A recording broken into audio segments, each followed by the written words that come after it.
Merhaba arkadaşlar, kanalımıza hoş geldiniz. Bugün sizler için Demet Özdemir ve Can Yaman'dan yepyeni ve güzel fotolarını sizler için hazırladık.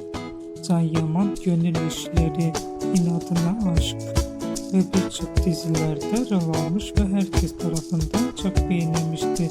Biz de sizler için Can Yaman'dan en güzel ve en özel fotolarını hazırladık. Bu videoların devamı gelmesini istiyorsanız kanalımıza abone olun.